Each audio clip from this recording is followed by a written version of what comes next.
Now batting for the Braves, number 44, Hank Aaron.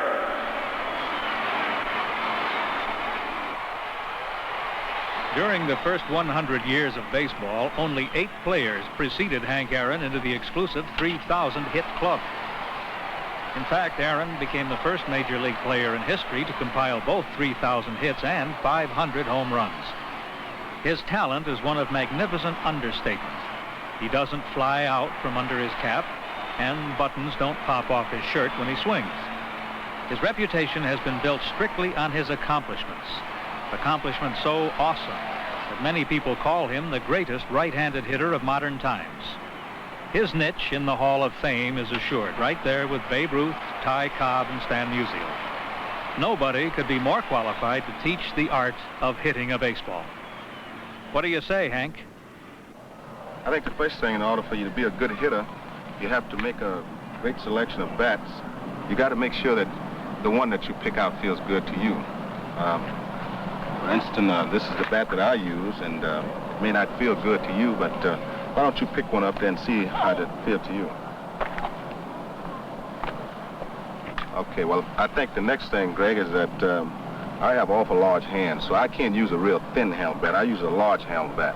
I like to have the feel of the bat in my hand, and of course, when I swing it, I like to have, just in case a ball is thrown up here someplace, I still can get some wood on it. Of course, I've always said that this is the power hand because I've seen a lot of hitters just swing the bat with one hand, and hit balls out of the ballpark. And I say the right hand is the guide hand. For your style, I would say that you would still have to pick out a bat that feels comfortable to you. Why don't we go up here and take a swipe at a couple?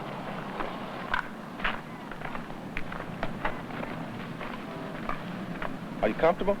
Let's just try. Okay, then. Atta boy. Make sure you get a strike now.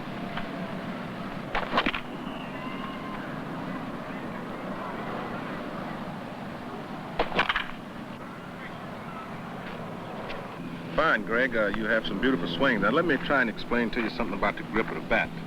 First of all, I think the most important thing is to pick the bat up. Me being a right-hand hitter, of course, I'll pick it up with my left hand first. Make sure that the bat feels good to you. I don't know whether you like to choke or whether you like the bat to be down the knob like this, like I do. I'll pick the bat up first with my left hand and make sure that the label is pointed directly into my face. Second thing I do is to make sure that my knuckles, one set my right top hand, the knuckle is over here with the other part of the left hand. I like to keep my left hand loose just before the pitch is made, and then I just tighten up just a little bit because the right hand loosens up. Let me see you take a couple of swipes like that. Like that? That's good. It's very good. You want to follow through with this? Yes, follow through with you would follow through with your right hand. Your right hand would be your power hand, and the left hand would be my power hand. One of the greatest hitters that I've ever had the pleasure of playing against was Stan Musial, and he always said that you find most of your good hitters, when they get to the plate, their hands are so loose until anybody can come up and just take the bat right out of their hands. But I recommend to you that you adapt your own style of hitting. Maybe that doesn't feel too good to you. But my hands are loose when they get to the plate, and just before the pitcher gets ready to pitch, then I tighten it up just a little bit,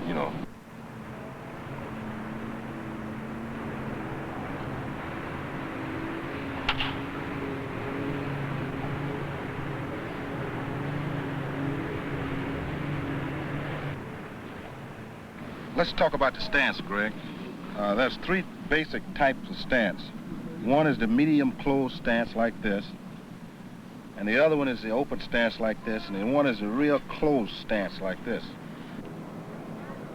I like to use the medium open stance, and I stand just a little bit behind home plate because I want to see the curveball when it breaks. A lot of hitters like to stand in front of the plate because they want to hit the curveball before it breaks. I want to wait till the last split second before I make up my mind what it is and what I want to swing at. Let me see your stance now for a while. Well, hold it just a while. First of all, you want to open your right foot up just a little bit, like that. Why'd you do that? Well, one reason is because if you got your foot in this position, your spikes have a tendency to lock and you can't hardly pick them up. You notice sometimes that you get your spikes locked where if you open them up this way, you know, you can always pick them up this way. And I think you got freedom of, whether it's, if the ball is inside, you got a chance to go this way. If it's away from you, you got a chance to get it out that way. How did that feel to you? Feels good. Why don't you take a couple swings with it? Oh. Wait a minute, Greg. Let's get those arms away from the body. Yeah, let me show you how it, this is the way, Greg, it should be done. Make sure that you get your elbows and your arm away from your body. It's number one. If your elbows are in here and your arms in here, you're locking yourself in, you know. You really can't concentrate. You don't have anything left to hit with. So get your arms away from your body. And make sure that you concentrate with the pitcher all the time. And as long as you keep your arms away from your body and you're out here, you got something left to swing with, you know, like this. You still got a little power left, but if you got your elbows in here, you're really locking yourself in. You know, if you got your elbows away from your body, just like I say, you got a lot of power left, and you can hit the ball to right field as well as hit it back through the middle, or you can pull it. So come on over here, I'm gonna swing it a couple.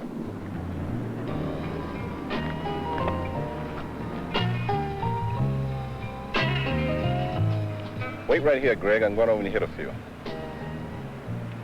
Pitcher Curt Simmons once said, throwing a fastball by Henry Aaron is like trying to sneak the sun past a rooster.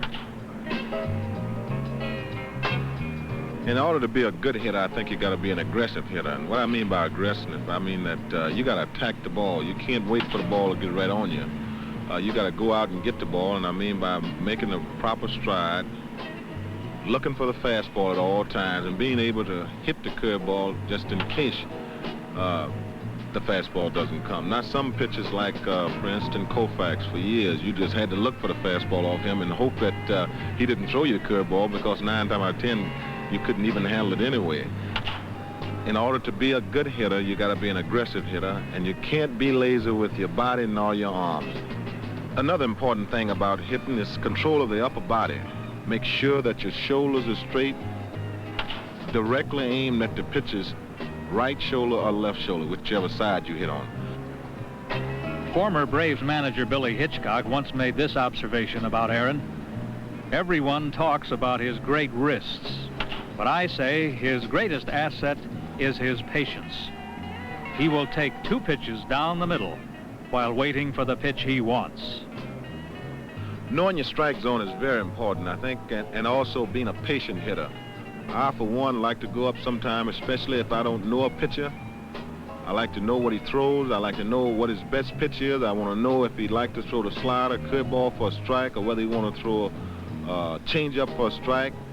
And if I can just be patient enough and wait and know if he's got good control on one certain pitch, I think that I can get a pitch that I can hit out of the ballpark. So I think you should know your own strike zone and know when you get up to the plate what you want to hit at all time, and be patient enough to wait on your pitch, get it, and make sure that you hit it hard.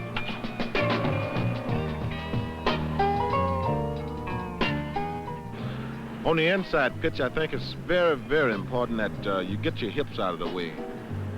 Make sure that you roll them around and get the head of that bat out in front rather than waiting for the ball to get right up on you. I think it's very important that you hit that inside pitch out in front of you rather than wait until it get up on you, and I think you're going to be a very successful hitter.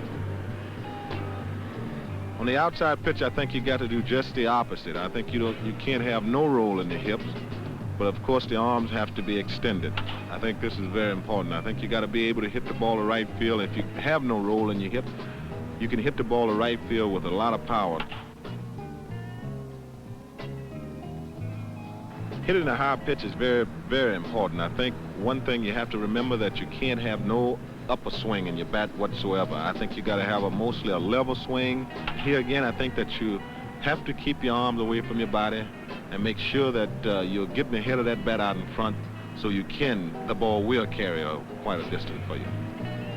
Hitting a low pitch, we have quite a few pitchers in our league that throws a lot of low balls, a lot of sinker balls, and I think the only way that you're going to be successful against these type of pitches is to have a little bend in your knees, both knees. I know I used to have a lot of trouble hitting the low ball, and I said, well, the only way that I can get to hit the low ball is bend down there with it and get down, and so I could see it a little longer, wait on it a little longer, and and make sure that my arms are away from my body, and I could get down there where I could see the ball and hit it very good.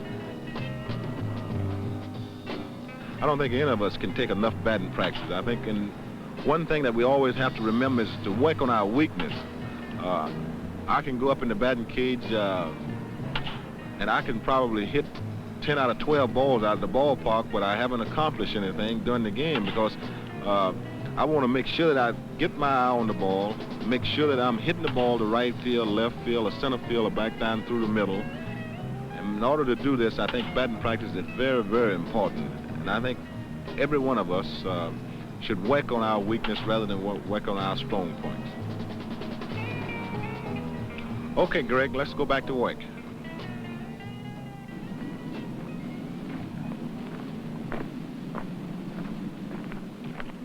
Greg, now I'm going to talk to you a little bit about striding at the plate. And I think this is very important that you don't overstride. A lot of time I see a lot of young players think they should get way out here and the bat is here and they got nothing left. The legs are out of position and everything. I think the shorter your stride is, the better you're going to have control of the bat and you can watch the ball a little bit better. And the better your stride, the more you're going to have your weight distribution all so you can get your forearms and everything else out. Let me see you try it, Greg. That's good.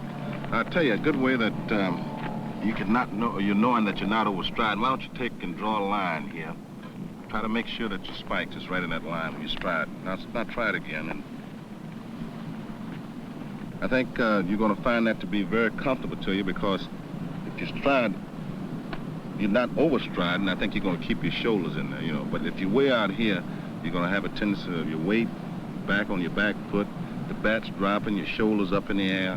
You're just not going to pick the ball up as well as you do if you're just right here, just taking a short stride. So just try it one more time. Good. Shoulders and all is straight. Feels good? Feels real good. First thing you have to always remember is that your weight is supposed to be evenly distributed. I don't think you should put more weight on your right leg. I think it should be just evenly, you know. And I think you'll find out if you put more weight back here, I think you're going to have a tendency of bringing your shoulders up, you know, like this, and you're going to lose the ball. So I think what you should do is concentrate on keeping your weight evenly distributed. I think, of course, I think a little bit more weight should be on your right foot, on your back foot, rather. You know, Hank, sometimes I have a fear of the ball and I have a tendency to back away from it. And I know I've seen other ball players do the same. And I was just wondering, as a young ball player, how I could correct from backing away from the ball and having a fear of it. Greg, one of the greatest hitters that I've ever seen play this game was Ted Williams. And he said in order to be a good hitter, you had to conquer fear. You had to forget about it. I would say one way that you can keep your head in the batter's box and not worry about being hit by a pitch ball is just try and hit the ball right back through the middle. And by that, I think you will conquer fear. Greg, bunting is very important in baseball. In fact, some of the pitchers in our organization spends at least 2 and 3 hours in the batting cage trying to teach themselves the method of trying to get a run over from first to second or from second to third. Most teams have 3 basic types of bunts. One is the sacrifice, which most of the time your pitchers are called upon to sacrifice, and that's to get a run in the scoring position in second base or third base.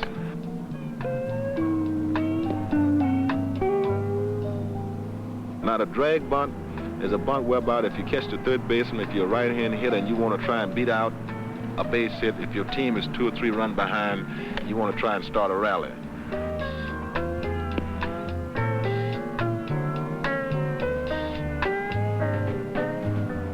And the other one is the suicide bunt. Now, this is a bunt that no matter where the ball is thrown, at your head, in the dirt, away from you, most managers want you to make some attempt to try to get a part of that bat on the ball because that runner is coming in from third base and he's trying to steal a run, and this is very important that you get some parts of the bat on the ball. What's the most important thing for me to work on, Hank? Confidence and pride is the 2 most important things, I think, Greg.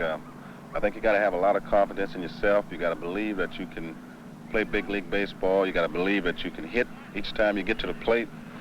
pride I think you owe to yourself, your teammates, and the people that you're working for, and the people that come to see you play. I think you should hustle at all times, give it all you got, and go out and be proud to be a major league ball player and just to be part of a big league organization. Greg, we've covered some of the fundamentals of batting, the things any young ball player must know and do if he wants to succeed as a valuable member of his team.